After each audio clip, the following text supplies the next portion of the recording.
선지자들에 대한 이야기와 그리스도인이 어떻게 성숙한 삶을 살 거냐 하는 것에 관해서 이야기해 주고 있어요. 그래서 계속해서 성숙함에 관해서 어떻게 하면 우리가 받은 은혜를 누리며 살 수 있을까? 그리고 세상 사람들과는 다른 구별된 삶을 살 거냐 하는 것을 지금 계속해서 묵상하고 있습니다. 이번 주간 우리 수요 모임을 위해서 제가 묵상한 내용 중에 하나는 이런 겁니다. 성숙함이란 나와 다른 것을 대하는 태도가 성숙함을 나타낸다는 거예요. 그러니까 내가 옳아요.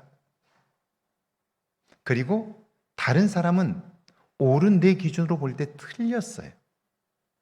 그럴 때 내가 그를 대하는 태도를 보면 그 사람이 성숙한 사람인가 아닌가를 알 수 있어요.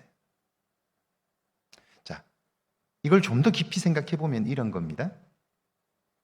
내가 아무리 옳다고 생각해도 그것마저 틀릴 수 있다는 생각을 하는 사람은 내가 옳다고 생각해도 옳은 그것으로 상대방을 틀렸다고 말하지 않아요. 왜냐하면 내가 틀릴 수 있기 때문에 그래요. 여러분 그런 경험들이 많으시죠? 분명히 내가 옳다고 생각했는데 나중에 보니까 내 생각이 틀렸을 경우들이 있잖아요. 이런 실수를 우리는 너무 많이 자주 할 수 있는 거예요. 그러니까 성숙한 사람은 내가 100% 옳다고 생각할 때에도 감정에 내 생각을 맡기지 않는 거예요. 그리고 내가 틀릴 수 있다라고 생각하면 나와 다른 그 사람의 말에도 그 사람의 행동에도 귀를 기울이고 주목할 수 있게 되는 거예요. 근데 내가 옳다고 생각하면 저 사람이 틀렸다고 생각하기 때문에 그때부터 그 사람의 말과 행동이 눈에 들어오질 않는 거예요. 왜? 틀렸으니까요. 틀렸는데도 계속해서 이야기를 하면 화가 나니까요. 그 감정을 정리하지 못해요. 처리하지 못해요. 그래서 그 사람을 향해서 한마디 쏘아붙인다든지 자기 감정 표현을 하게 되는 거죠. 그러면 돌이킬 수 없는 실수를 하게 되는 거예요. 우리나라에서 K-팝을 적어도 세계에 알리는 데 가장 혁혁한 공헌을 한 사람들을 꼽으라면 아마 기업으로 말하면 SM 엔터테인먼트와 그리고 JYP 그리고 YG 이 아마 세 개 회사가 K-팝을 세계의 노래로 만드는데 결정적 기여를 했지요. 그 중에서도 JYP의 박진영 프로듀서와 그리고 YG의 양현석 프로듀서는 이 K-팝이 세계화하는데 결정적 영향을 했고 사실은 그것 때문에 그들은 그 K-팝 분야에서는 성공을 이룬 사람들이죠. 이미 벌써 기업의 가치만 해도 어마어마한 가치로 성장을 해버렸고 그 분야에서 성공한 사람들이에요. 그러니까 그 분야에서는 최고라고 말할 수 있을 거예요. 그런데 K-팝 시즌 5를 할 때 예선에서 25살 한 참가자가 노래를 불렀는데 나와 취향이 너무 다르다는 이유로 그를 X 주었어요. 양현석 씨도 도저히 공감이 되지 않는다고 그는 탈락을 시켰어요. 그런데 그 안테나의 유희열 프로듀서는 한 번도 들어본 적이 없지만 그래서 낯설고 이상하지만 그러나 독특하다는 면에서 나는 점수를 주고 싶다. 그래서 세 사람의 심사위원 중에서 두 사람이 X를 하면 탈락하는 거예요. 그런데 유희열 씨가 독특하다는 면에서 나는 다시 한번 이 사람에게 기회를 주고 싶다 하여 그를 살렸어요. 다음 라운드로 가게 했어요. 예선전이니까 떨어지면 그냥 끝나는 거예요. 그런데 그런 25살 안예은 양이 이후에 K-팝 시즌 5에 준우승을 하고요. 가수로 데뷔를 해서 현재 이 저작권료만 억대 이상을 벌고 있고요. 우리나라 사극의 거의 모든 노래를 거의 7, 80%를 이 친구가 다 지금 만들고 있어요. 유명한 가수가 되어서 어디에서나 그를 섭외하고 싶어서 섭외 1순위에 올랐어요. 그런데 K-팝의 전설이라고 할 수 있는 이 박진영과 양현석은 그를 알아보지 못했어요. 그리고 탈락을 시키려고 했어요. 왜냐하면 자기와 너무나 다르기 때문에. 다르다는 이유로 가차없이 자기에게서 밀어내려고 했던 거예요. 만약 그대로 되었다면 안예은이라고 하는 양은 그 좋은 노래를 우리에게 들려줄 수 없었을 거예요. 자, 내가 안다고 하는 것도 틀릴 수 있다는 사실을 기억하고 우리가 살아가게 될 때 우리의 그런 모습이, 그런 태도가 다른 사람에게는 성숙함으로 비춰지고 구별된 자로 살아갈 수 있게 되는 거예요. 제가 이제 우리 안예은 양이 그 당시 예선전을 참가하여 불렀던 노래 홍연이라고 하는 노래인데요. 한번 들어보시고, 노래는 사실은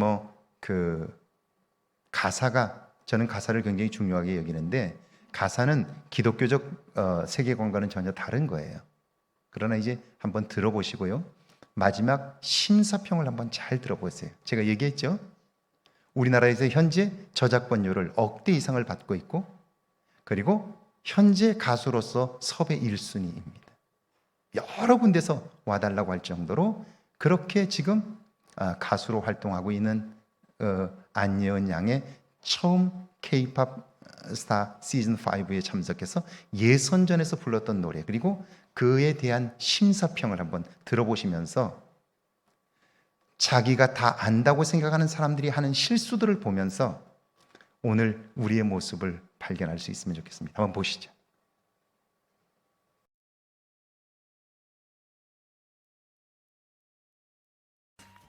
여러분, 만약 우리 안예은 양이 저 상태로 우리 교회에 출석했다고, 주일날 한번 왔다고 한번 상상해 보십시오.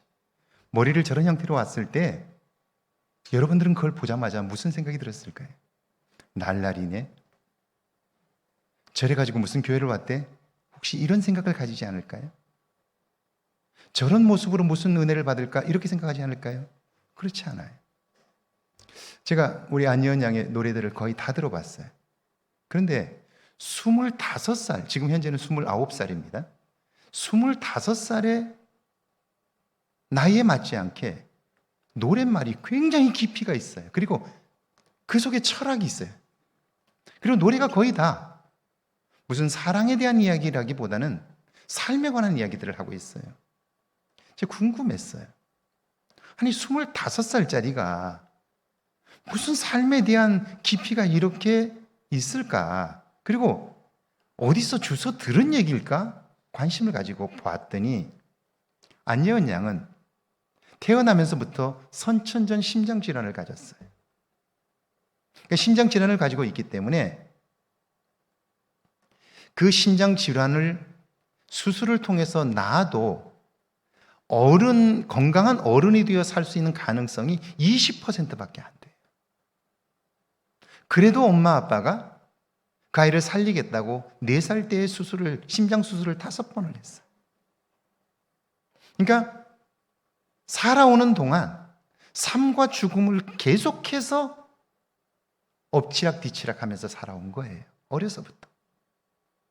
그러면서 죽음을 깊이 생각하게 되니까요, 삶을 깊이 있게 생각한 거죠. 그러니까 그냥 25살이 아니고 삶과 죽음을 그는 생각할 수 있을 때부터 시작해서 25살 때까지 삶과 죽음을 자기의 삶에서 깊이 묵상하면서 살았던 거예요. 그러니까 25살짜리가 곡을 미리 100곡을 넘게 써놨는데 그 가사들이 모두 다 삶의 깊이가 있는 거예요. 삶의 철학이 있는 거예요. 그리고 그걸 노래하는 거예요. 나중에 그가 이런 얘기를 해요. 당신은 사는 보람을 느낀 때가 있습니까? 라고 이야기했더니 그는 이런 얘기를 해요. 나는 내가 사는 보람을 느꼈던 때가 언제냐면 선천적 심장병을 가지고 있는 아이들이 살지 못한다고. 어른이 되어 건강하게 살 수 있는 가능성이 20%밖에 안 된다고. 그렇게 말하면서 좌절하는데, 그때 나도 심장병을 갖고 있었지만 4살 때 수술을 5번씩이나 했지만 그 외에도 또 수술을 했지만 건강하게 내가 이렇게 살아있다는 사실을 보여주는 것만으로도 나는 살아야 할 이유가 있다. 그렇게 얘기를 하는 거예요. 살아야 할 이유가 있다라고 생각을 하니까요, 그는 살면서 자기가 노래를 할 수 있다는 것만으로도 기뻐하고요. 그리고 돈과 상관없이 노래할 수 있는 공간만 있으면 가서 노래를 부르고, 노래를 부르기 위해서 곡을 쓰고, 그러면서 살아왔던 거예요. 그러다가 K-팝 시즌 5라고 하는 그 경연장이 열리자 내가 한번 가봐야 되겠다라고 생각한 거죠. 그리고 지원서를 낸 거예요. 그리고 무슨 1등을 하겠다 이런 기대가 전혀 없었어요. 그냥 내가 만든 노래, 혹시라도 좋아하는 사람이 있으면 같이 나누고 싶다, 그 마음에서 온 거예요. 그리고 그가 불렀던 노래는 우리나라에서는 전혀 불려지지 않은, 그리고 전혀 생각지 못했던 스타일의 노래였고, 그리고 발성이었고, 그런 곡들이었다. 근데 그게 소위 K-팝의 전문가라고 하는 사람들도 보지 못하는 그 독특함을 결국 유희열이라고 하는 프로듀서가 인정해 줌으로써 그는 지금 이 시대에 가장 K-팝 다운 노래를 부르는 가수로 유명세를 얻고 있는 거예요. 다르다는 것을 어떻게 대하느냐? 제가 이야기했잖아요. 머리 스타일이 완전히 다른, 형편없다고 여겨지는 그 아이가 왔을 때 우리가 그를 어떻게 대우할 거냐는 거예요. 여러분이 쳐다보고 이상하다고 다시 한번 또 쳐다보면 그게 그 사람에게는 여러분 고통이 될 수 있어요. 다르기 때문에 나는 그냥 한번 본 거다, 그렇게 생각할 수 있지만, 여러분 장애를 가진 사람에게 한번 보고 다시 또 한 번 쳐다보는 것은 그에게는 엄청난 고통이에요. 우리는 의식하지 못하기 때문에 그런 폭력을 행사하는 거예요. 나는 그냥 머리를 반쪽 검은색하고 그 보라색하고 흰색하고 그렇게 하고 싶었던 거예요. 단지 그거예요. 근데 우리는 거기다 의미를 부여하죠. 끼가 있겠네, 무슨 저래가지고 무슨 제대로 살겠어, 이렇게 생각하는 거예요. 이건 내 생각이에요. 그리고 우리는 그걸 옳다고 생각해. 제가 서울에 있을 때 여름이 되면 그 서울의 교인들이 대체로 다 자녀들을 미국으로 보냈거든요. 여름방학이 딱 되면요, 미국 갔던 아이들이 돌아와요. 그래서 교회에 나옵니다. 나오는데 우습지도 않아요. 애들이, 중고등부 애들이 미국에서 유학하던 애들이 왔는데요, 이 앞자리에 앉습니다. 머리는 막 노랗게 물들이고 막 빨갛게 물들이고, 막 여자애들이 막 손에다가 막 매니큐어를 잔뜩 바르고 쪼리 끌고 신고 옵니다. 교회 반바지 핫팬츠 입고 와요. 앞에 앉아가지고 예배를 드려요. 그럼 장로님들이 막 뭐라 그래요. 막 제가 놔두라고, 그냥 놔두라고. 그래도 뭐라 그래요. 그걸 못 참았어. 자, 그 아이들이 은혜를 받을 수 있을까요, 없을까요? 당연히 은혜를 받아요. 그냥 그렇게 한 거예요. 하고 싶어서 한 거예요. 근데 우리는 거기에다 자꾸 의미를 부여해요. 내가 옳다고 생각하는 가치관으로 자꾸 평가를 하려고 해요. 그것이 그 아이들을 교회에서 몰아내는 일인데도 우리는 내가 옳다고 생각하는 것을 참지 못하고 말하고 행동함으로써 결국 누군가를 교회에서, 하나님에게서 쫓아내게 돼요. 유대인들이 예수님 당시 그렇게 했던 거죠. 자, 하나님이 관심하는 사람에게 주목하세요. 머리카락, 염색한 거, 이런 거 하지 말고요. 거기에 주목하지 말고요. 하나님이 관심하는 사람에게 주목하는 거예요. 밑에 한번 같이 읽습니다. 꿈의 교회에 출석하는 신형금 집사님의 간증입니다. 그는 교회는 다녔지만 자기 하나 신앙생활하는 것도 대단하다고 여기며 살았던 사람입니다. 그런데 은혜를 받고 보니까 내가 믿는 하나님이 너무 좋습니다. 받은 은혜가 너무 커서 어떻게든 갚고 싶습니다. 그래서 하나님이 관심하는 것에 주목하고 그분의 손과 발이 되고 싶어 합니다. 어느 날 하나님께서 말씀합니다. 세상 일도 버겁고 주의를 지키는 것도 힘겹던 내가 어떻게 달라졌느냐? 은혜를 받았기 때문입니다. 은혜를 받고 내 삶이 얼마나 달라졌느냐? 사는 날들이 기쁘고 하는 일들이 즐겁습니다. 그래서 사는 맛이 납니다. 그때 하나님이 말씀합니다. 세상엔 이전에 너와 같은 사람들이 너무 많단다. 나는 여전히 그런 사람들에게 관심이 있단다. 그 말씀에 감동을 받은 신집사님은 그들에게 다가갔고 그들에게 복음을 전하면서 놀라운 일을 행하시는 하나님을 온전히 경험하게 되었습니다. 자, 제가 여러분에게 부탁하는 건 이런 거예요. 제가 수요일 날 사람들을 모아다가 끌어다가 여기를 가득 채우고 싶다. 저는 그런 욕심은 없는 사람이에요. 왜냐하면 이 자리에 와 앉아 있어도 마음은 다른 데가 있을 수 있기 때문에 그래요. 그러나 적어도 여러분이 은혜를 통해서 사는 맛이 난다면, 내가 살아야 할 길을 발견했고 가야 할 방향을 발견했다면, 아직도 그걸 발견하지 못해서 방황하는 사람들이 있다면 그 사람들을 이곳으로 초청할 필요는 있는 거죠. 왜냐하면 좋은 것을 나누고 싶은 마음이 없다면 그 사람은 아직도 이기적인 사람이죠. 자기를 초월하지 못한 사람이기 때문에 그래요. 좋은 것을 나누고 싶은 사람이 성숙한 사람이죠. 그리고 온전한 그리스도인인 거죠. 정말로 이 자리에 나와서 근심할 시간에, 걱정할 시간에, 부부가 앉아서 다툴 시간에 차라리 이 자리에 나와 있으면 삶에 대하여 진지한 생각들을 할 수 있지 않겠어요? 그리고 내가 사는 삶에 대하여 다시 한번 돌이켜 볼 수 있지 않겠어요? 오늘 이 자리에 나와서 나는 확실하다고 생각하는 것 때문에 나는 항상 그걸 주장하다가 다툼이 있어서 내 주변과 갈등들이 있었는데, 나도 틀릴 수 있다라는 생각, 그리고 틀릴 수 있다는 생각을 가지고 내가 먼저 판단하기 전에 내 감정을 다스려야 되겠다, 이런 생각들을 해보지 않겠어요? 성숙한 삶을 꿈꾸지 않겠어요? 자, 여기 한번 보십시다. 나를 향한 하나님의 기대가 있습니다. 1번입니다. 하나님은 복된 길에서 벗어난 사람들에게 관심이 있습니다. 함께 읽습니다. 하나님은 아직 예수님을 믿지 못하여 구원에 이르지 못한 사람들에게 관심이 있습니다. 그런데 구원받은 사람들은 교회 안에서만 생활하므로 힘겹게 살아가는 사람들에게 관심하지 못합니다. 하나님의 관심이 있는 곳에 내가 있게 하옵소서. 성숙한 그리스도인의 거룩한 기도입니다. 그래요. 하나님이 그 사람들에게 관심이 있다면, 그렇다면 하나님이 관심하는 그 사람들을 향하여 다가가고 그들에게 하나님의 관심을 알려줄 필요가 있는 거죠. 죄송해요. 제 얘기인데요.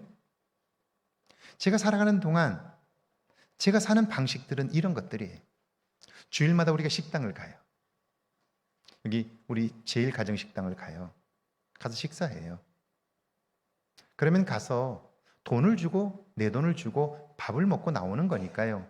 너무나 당연한 일이지요. 그렇죠? 그런데 거기에는 누가 있어요?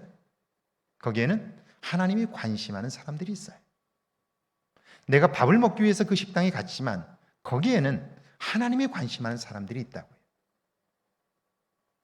그러면 우리가 그때 하나님이 관심하는 사람들에게 관심하는 일, 이게 성숙한 사람의 모습이고요, 하나님을 믿는 사람들의 모습이라고요. 그래서 저는 그 식당에 들어가서 식사를 하기 전이든지 하고 나서든지 반드시 나오기 전에는 주방에 들어가서 주방 여사장님 손을 꼭 붙잡고 너무 수고 많다, 너무 고생하신다고,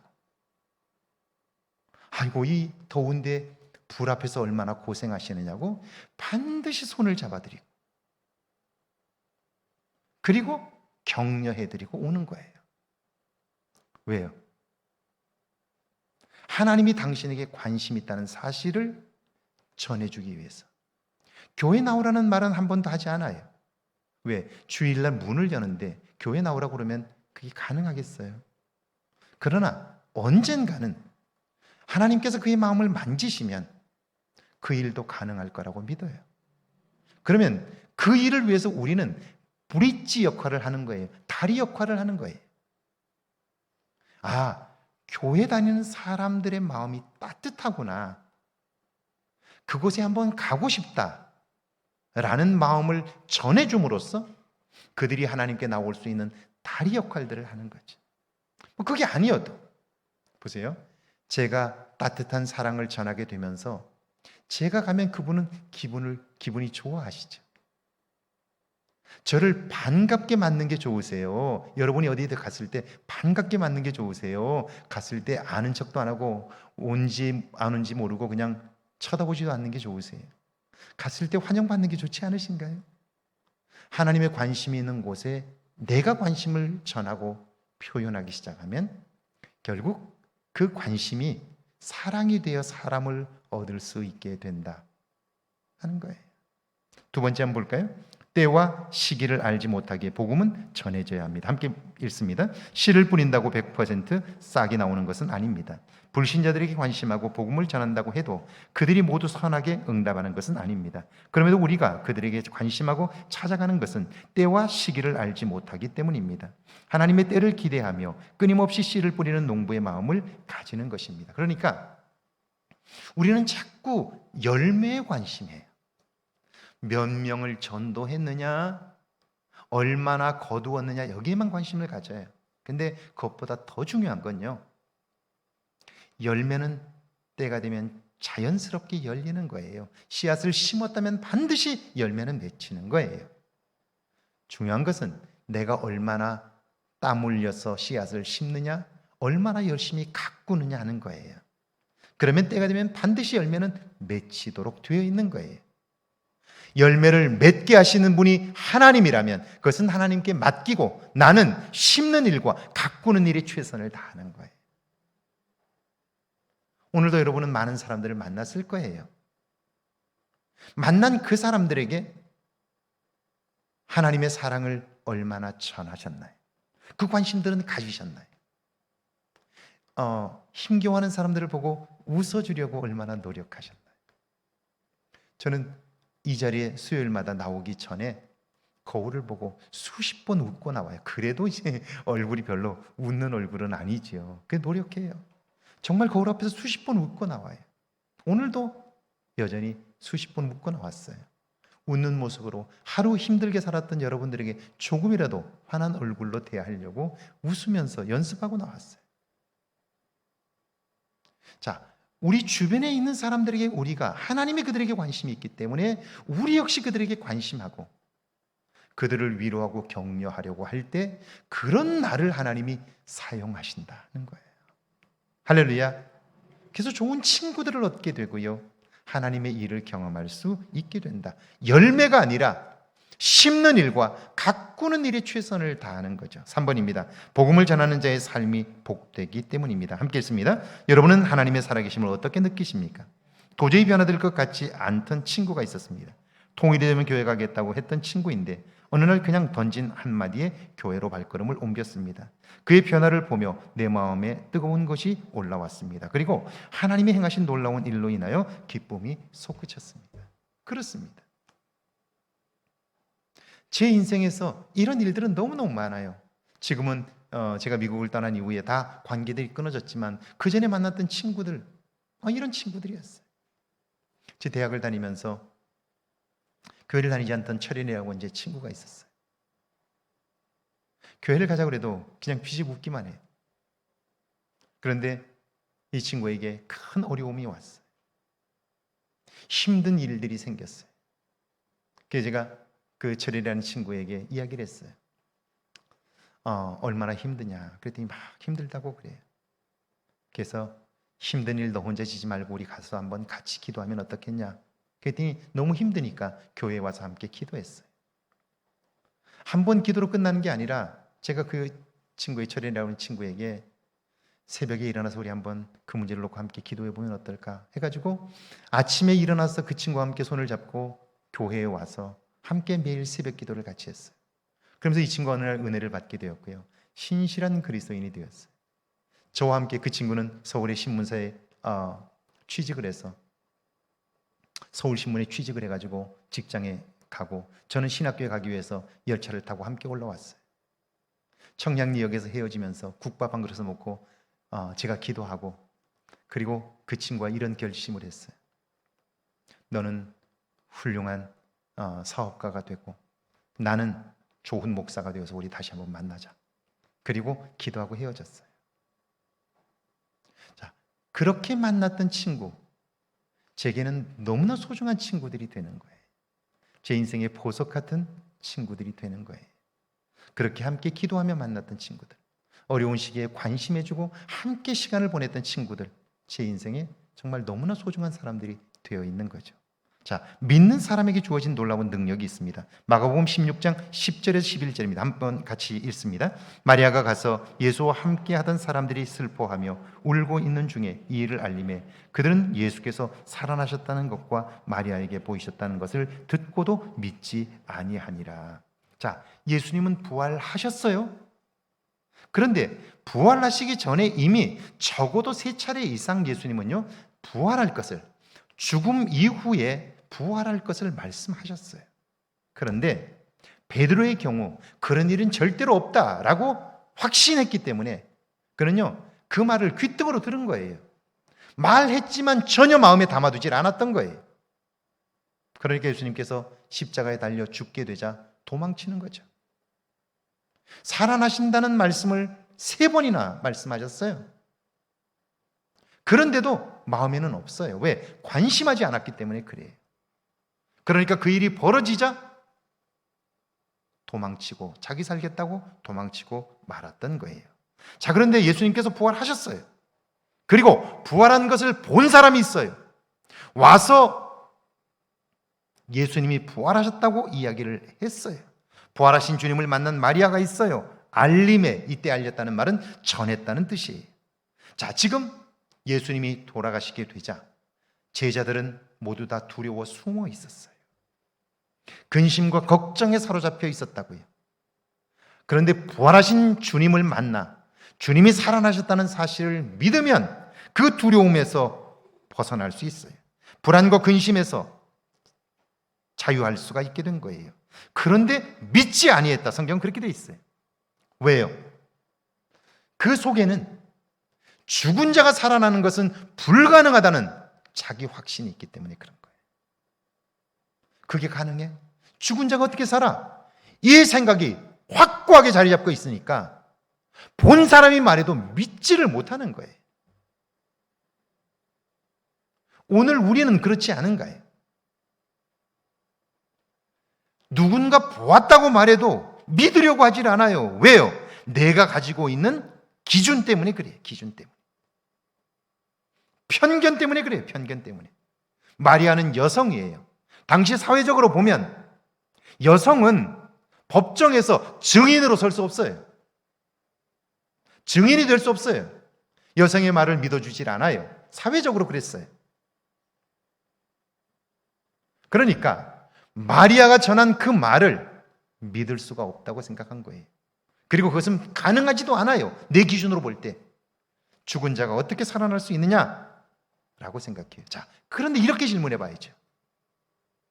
그렇다면 지금 내가 겪고 있는 이 문제를 어떻게 해결할 거냐는 거예요. 지금 나는 두려움 가운데 있어요. 근심과 염려 가운데 있어요. 내 삶이 온통 문제투성이에요.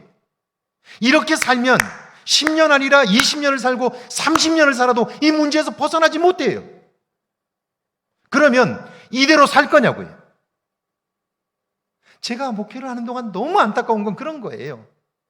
이렇게 살면 100년을 살아도 소망이 없어요. 그런데도 불구하고 질문하지 않아요. 교회는 다니면서 이 문제를 어떻게 하면 좋습니까? 라고 질문하지 않는 거예요. 제 삶의 변화는, 교회는 오랫동안 다녔지만 제 삶의 변화는, 거듭남의 변화는 언제 시작되었느냐면요, 제가 제 자신을 보니까 오랫동안 5살 때부터 신앙생활은 했지만 제 안에 변화가 없는 거예요. 교회는 다니고 봉사도 하고 헌금 생활도 하고 수요일이고 새벽이고 빠지지 않고 예배를 드려요. 그러나 내 내면이 바뀌질 않는 거예요. 그래서 제 자신에게 이렇게 질문했어요. 하나님을 믿고도 내 내면이 바뀌지 않는다면, 그렇다면 하나님이 계시지 않든지 하나님이 계신데 내가 뭘 잘못하고 있든지 둘 중에 하나일 거다. 하나님이 안 계신데도 불구하고 내가 교회를 다닌다면 그것은 시간을 낭비하는 일이다. 빨리 하루라도 교회를 빨리 떠나야 되겠다. 그런 생각을 했어요. 하나님이 계시다면 이렇게 신앙생활하면 안 되겠다는 생각을 한 거예요. 그래서 기도하자. 목숨 걸고 한번 기도해보자. 내 인생의 가장 소중한 문제이니까 한번 내가 목숨 걸고 한번 기도해보자 라고 생각한 거예요. 그래서 회사에서 나와서 퇴근하자마자 집에도 가지 않고 교회에서 자면서 기도하는 거예요. 새벽이 올 때까지 기도하는 거예요. 그리고 집에서 밥 먹고 씻고 출근하는 거예요. 그렇게 석 달을 작정하고 기도한 거예요. 그리고 나서 저는 하나님이 살아계시다는 사실을 몸으로 경험하게 되었고요. 제 존재가 달라졌어요. 세상을 부정적으로 보던 눈이 달라진 거예요. 정말 믿지 못하는 사람이었어요. 그런데 성경 말씀이 믿어지기 시작한 거예요.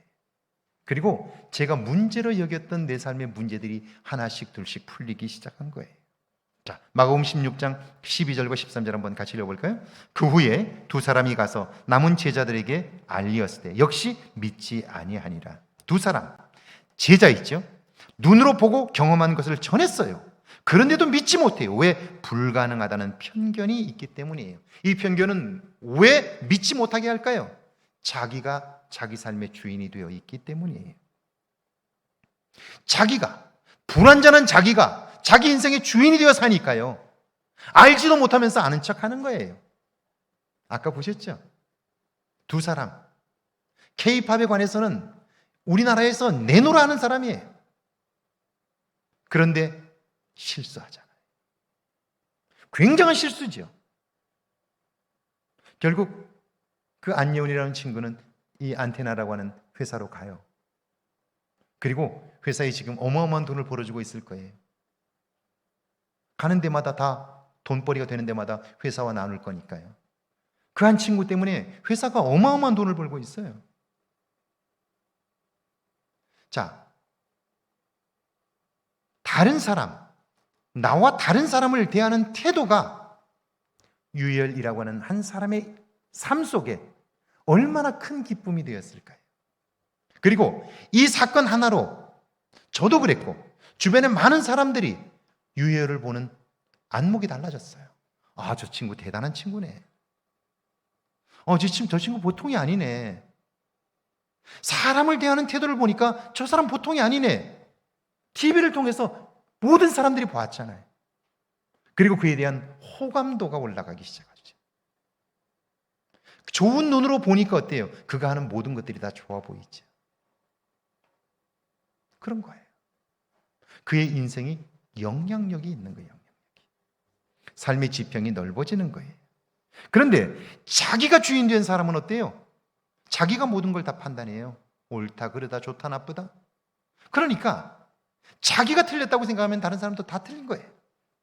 그렇게 사니까 어때요? 그 사람 곁에 누가 가겠어요? 완벽한 사람이 없는데. 그러니까 결국 혼자 남게 되는 거죠. 혼자 남게 되는 거예요. 자, 이런 자기중심의 삶에서 초월하지 않으면, 이기적인 삶에서 초월하지 않으면 절대로 하나님이 하시는 일들을 알 수가 없게 되는 거죠. 결국 하나님의 일에 걸림돌이 될 수밖에 없어요. 그들이 누구예요? 제자들이라고요. 예수님과 3년을 같이 따라다녔다고요. 난 죽는 데까지 같이 가겠다고 했던 사람들이라고요. 주는 그리스도시에 살아계신 하나님의 아들이라고 고백한 사람이라고요. 실제로 그 마음은 진심이었을 거예요. 난 목숨 걸고 주인을 지키겠다고 그런 생각이 있었던 사람들이에요. 그런데 여전히 그의 내면이 바뀌질 않은 거예요. 자기가 주인 되어 사는 거예요. 자, 여기 보십시오. 마가복음 16장 14절이 16절입니다. 같이 한번 읽습니다.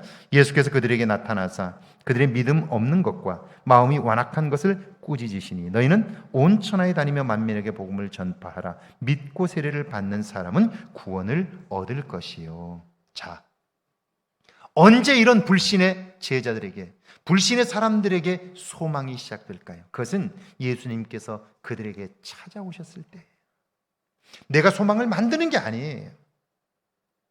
찾아올 때. 예수님께서 나를 찾아올 때. 그럼 이렇게 생각하시면 돼요. 예수님께서 어디에 계실까를 가만히 생각해 보세요. 예수님은 우리와 함께 하셔요. 그런데 내가 주인 된 사람은 주님이 함께 하셔도 깨닫지를 못해요. 엠마오로 내려가는 두 제자와 똑같아요. 주님이 함께 하셔도 느끼질 못해요. 그러면 어디에서 주님을 만날 수 있을까요? 함께 하시는 주님을 알 수 있을까요? 주님이 말씀하신 그 말씀에 따르면 그곳에서 주님을 만날 수 있어요. 그곳이 어딘가요? 그곳이 주님을 만나기로 약속한 예배이고요.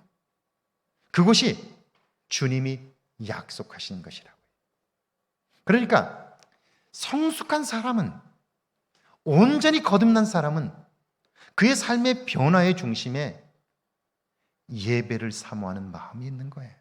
그러니까 제가 별 소리를 다 해도 이 사람의 믿음이 신실하다 라고 말할 수 있는 것은 예배를 드리는 모습을 보면 알아요. 그가 목사라고 해도 마찬가지.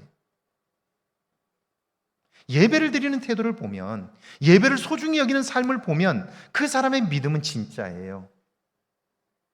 억만금의 손해가 나도, 제가 군대를 제대하고 직장 생활을 할 때였어요. 제가 축구를 좋아했기 때문에 회사 대항 축구 대회가 1년에 한 번씩 있어요. 저는 속초에 영업소에 있었고 대회는 강릉에서 열렸어요. 축구 시합이 있어가지고 대진표를 짜가지고 시합이 있는 날 강릉으로 갔는데요. 강릉 공설운동장에서 회사 대항 축구 대회를 했어요. 근데 시간이 9시에서 11시 반까지인가, 9시 반에서 11시 반까지 첫 시합이 잡힌 거예요. 주일인데 교회를 가야 되잖아요. 그런데 예배 시간이 겹친 거예요. 제가 그 예배 시간을 위해서 얼마나 많이 기도했는지 몰라요. 그리고 사실은 안 가려고 했어요. 근데 회사에서 가야 된다고 해가지고 가긴 갔어요. 가서 시합에 참여를 했는데요. 가서 보니까 마침 선수가 2명이 후보 선수, 벤치 선수가 있는 거예요. 그래서 제가 우리 코치 감독에게 이야기를 했어요. 내가 전반전만 뛰고 후반전에는 저기 벤치에 앉아있는 사람을 좀 뛰게 해주라고. 제가 지금 다리가 별로 불편해서 못 뛸 것 같다고. 그랬더니 그 앉아있는 사람이 제가 그 얘기를 하니까 너무너무 좋아하는 거예요. 그리고 감독도 그걸 보고 좋다고 해서 제가 전반전을 경기를 뛰고 그리고 불이 나게 교회를 찾았어요. 그 주변에 교회를 찾는데 교회를 못 찾겠어요.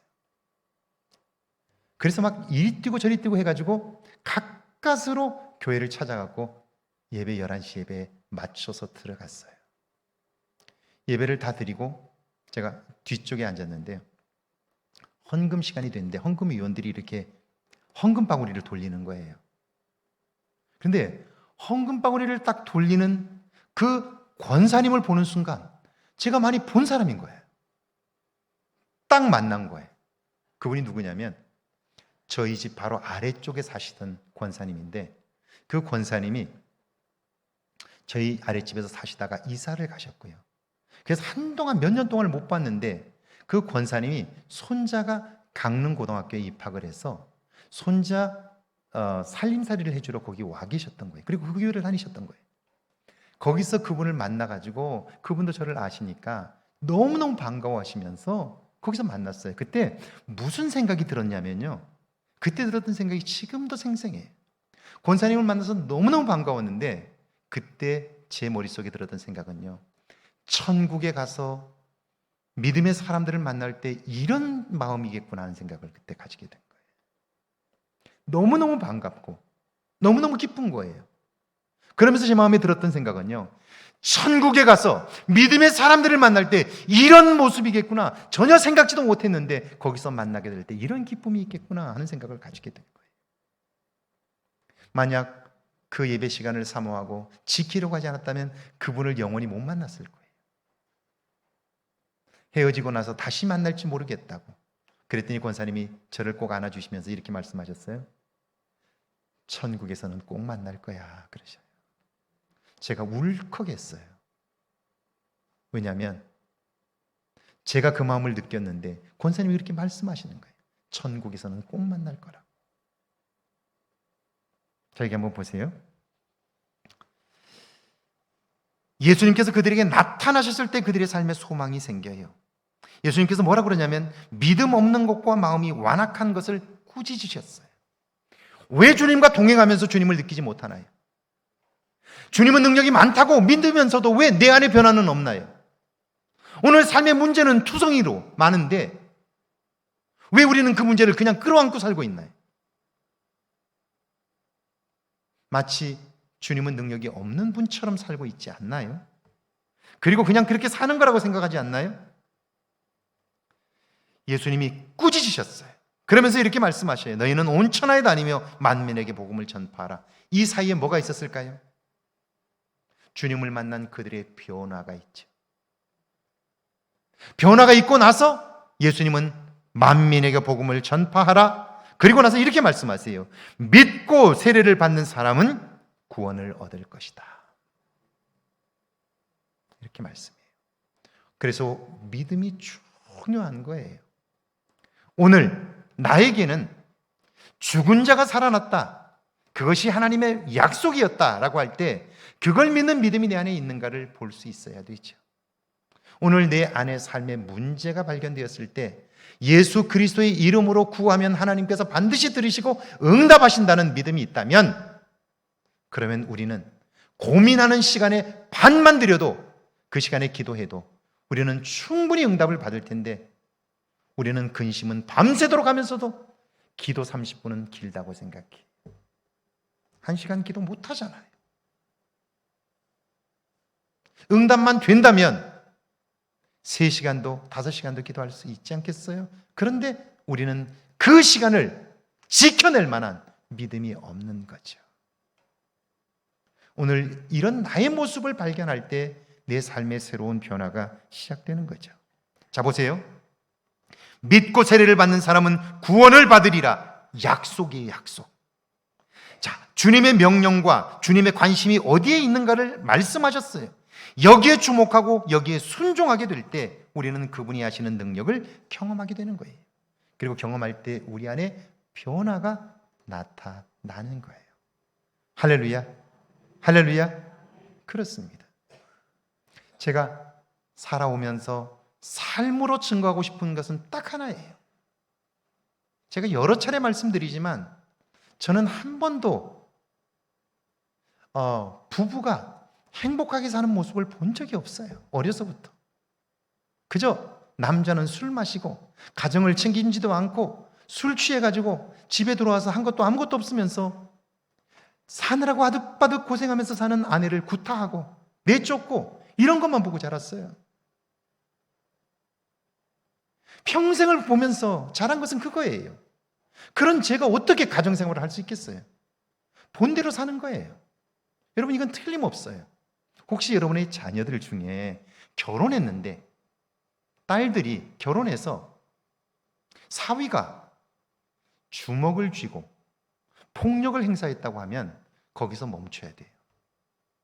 왜냐면요, 폭력은 아무리 잘못했다고 해도 그것은 보고 배운 것이기 때문에 감정이 폭발하면 반드시 주먹을 쥐도록 되어 있어요. 이건 보고 배운 거기 때문에 그래요. 한 번도 그걸 본 적이 없는 사람은 절대로 주먹을 쥐지 않아요. 그러니까 잘못했다고 빌어도 그거는 그의 말을 믿을 수가 없는 거예요. 그러니까 빨리 이혼해라 이런 얘기가 아니라요, 대대적으로 기도로 그의 존재가 새로워지지 않으면 그 가정은 위태로워져요. 오래 가기 어렵습니다. 저는 분명히 한 번도 다정하게 부부가 사는 걸 본 적이 없어요. 그러니까 저도 어떻게 살았을까요? 제 부모님 세대가 살았던 것과 똑같이 살았을 거예요. 그런데 다행스럽게 제가 그리스도 예수 안에서 거듭나게 되었고, 그리고 예수님께서 신랑이 되시고 신부인 교회를 향하여 하시는 말씀을 통해서 아, 신랑과 신부는 이렇게 사는 거구나. 성경을 통해서 가정에서 아내의 역할은 이런 거구나. 남편의 역할은 이런 거구나. 알게 된 거예요. 배우게 된 거예요. 그리고 그런 모습을 하나님이 기뻐하신다는 걸 알게 된 거예요. 결정적으로 제가 제 가치관이 달라졌다는 것이 이런 거예요. 저는 적어도 결혼할 대상은 적어도 만나서 한 3년 정도는 연애해야 된다고 생각했어요. 그래서 서로 알아야죠. 평생 살 건데. 그리고 적어도 제가 이런 저런 기준을 가지고 있었어요. 내 아내감은 이래야 된다, 저래야 된다. 이렇게 기준을 다 가지고 있었어요. 그런데 성경을 읽다가 창세기 2장과 3장을 읽다가 깜짝 놀랐어요. 결혼은 내 기준에 맞춰서 내 마음에 드는 사람을 만나는 게 아니라 하나님이 나를 위하여 준비한 사람을 만나는 것임을 알게 된 거예요. 이게 성경 가치관이에요. 이게 성경적 결혼관이에요. 그리고 제가 다시 읽어보니까 결혼이란, 배우자란 내가 선택하는 것이 아니라 하나님이 준비하신 사람을 만나는 거예요. 제가 그래서 그 본문을 가지고 석사학위 논문을 썼어요. 돕는 배필에 관한 연구를 제가 썼다고요. 아, 배우자는 내가 선택하는 게 아니구나. 내 기준을 가지고 평가하는 게 아니구나. 그래서 기준을 없애버렸어요. 그리고 하나님이 준비한 배우자를 만나게 해달라고 기도했어요. 유학을 가려고 했으니까 제가 40 넘어서 결혼하려고 생각했는데 유학을 포기했어요, 중간에. 그리고 나서 결혼해야 되겠다라고 생각하고 석 달 작정하고 기도했어요. 한 2달쯤 지났을 때 저와 함께 방을 쓰고 있는 후배가 교회에 우리 피아노 반주하는 자매가 있는데 한번 만나볼 거냐고. 형 결혼 안 할 거냐고. 해야지, 나 기도하고 있다고. 이래 한번 만나보라고. 그래서 그럼 나 만나보겠다고. 그래서 만난 거예요. 제 전화기 보면 제 아내 이름 대신에 더글라스 사랑이라고 써놨어요. 더글라스 사랑은 처음 아내를 만났던, 제 집사람을 처음 만났던 식당, 레스토랑 이름이 더글라스였어요. 인천이니까요. 더글라스 메가드의 더글라스였어요. 그 식당에 가서 만났어요, 처음. 보니까 괜찮아요. 그래서 나는 결혼할 마음이 있으니까 기도해보고 나기에 답 달라고. 처음 만나서 그랬어요. 황당하신가요? 기도로 준비했고요. 그리고 하나님이 보내신 사람이라고 믿은 거예요. 그리고 제게 몇 주 후에 전화가 왔어요. 본인도 기도의 응답을 받았다고. 그럼 결혼하자고. 그래서 3개월 만에 약혼을 하고요. 3개월 만에 결혼했어요. 그리고 지금 30년을 넘게 살았어요. 잘 살고 있어요. 아, 동의를 전혀 안 하시는군요. 잘 살고 있어요. 잘 산다는 건 다른 거 아니에요. 소중하게 여기며 살고 있어요. 내 인생의 가장 소중한 사람이라고 생각하며 살고 있어요. 진심으로. 그렇게 보이시죠? 자, 믿고 순종할 때 구원을 경험하게 되는 거예요. 아멘이시죠? 이때는 아멘을 하셔야 됩니다. 믿고 순종할 때 구원을 경험하는 거예요. 매일매일 제가 구원을 경험하는 거예요. 나는 이런 가정을 이루며 이런 가정에서 살 사람이 아니에요. 한 번도 본 적이 없는 걸 어떻게 살겠어요? 근데 하나님이 알게 하시고 보게 하시고 깨닫게 하시잖아요. 그래서 살게 하시는 거예요. 그러니까 매일 새롭게 기쁨이 있고요. 보람이 있는 거죠. 하나님이 관심하는 사람에게 주목하십시오. 여러분은 그곳에서 여러분의 변화를 경험하고 하나님이 이루시는 구원을 경험하게 될 것입니다. 이 은혜가 있기를 주의 이름으로 축원합니다. 함께 기도합니다.